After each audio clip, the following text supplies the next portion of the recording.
ஏன்னா 6 ஆண்டுகளா மக்கள் இசையை கொண்டாடக்கூடிய ஒரு நிகழ்வை ஒரு சின்ன இடத்துல ஆரம்பிச்சு இன்னைக்கு இவ்வளவு பெரிய இடத்துல நிகழ்த்தி காட்டிக் கொண்டிருப்பது அதுவே ஒரு மிகப்பெரிய வெற்றி. அதுக்கு என்னுடைய மிகப்பெரிய வாழ்த்துக்களை அவருக்கு தெரிவித்துக் கொள்ள விரும்புகிறேன். அது மட்டும் இல்ல, இந்த நிகழ்ச்சிக்கு இவ்வளவு பேர் ஆதரவாக வந்திருக்கக்கூடிய பார்வையாளர்கள் அத்தனை பேருக்கும் என்னுடைய வாழ்த்துக்களை நான் தெரிவித்துக் கொள்ள விரும்புகிறேன்.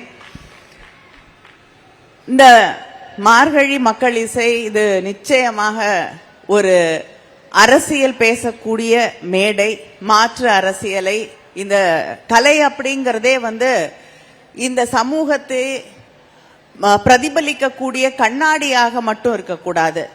அது இந்த சமூகத்தின் மீது எய்யப்பட்ட ஒரு சம்மட்டியாக, ஒரு உளியாக, இதை செதுக்கக்கூடிய, சமூகத்தை செதுக்கக்கூடிய ஒன்றாக கலை இருக்க வேண்டும்.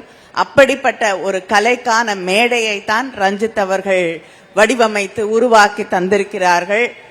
ஒவ்வொரு ஆண்டும் இந்த மேடையிலே சொல்லப்படக்கூடிய கருத்துக்கள், பாடப்படக்கூடிய கலைஞர்களுடைய அந்த அரசியல் அப்படிங்கிறது மிக முக்கியமான ஒன்று. இந்த சமூகத்தை மாற்றக்கூடிய, இந்த சமூகத்தில் இன்னும் அதிகமாக பேசப்படாத கருத்துக்கள், குரலை மையப்படுத்தக்கூடிய பல்வேறு விஷயங்களை ஒவ்வொரு ஆண்டும் மார்கழி மக்கள் இசை செய்து கொண்டிருக்கிறது. அதற்கு என்னுடைய வாழ்த்துக்களை. தொடர்ந்து இந்த நிகழ்வுகள் மிகச்சிறப்பாக நடைபெற வேண்டும்.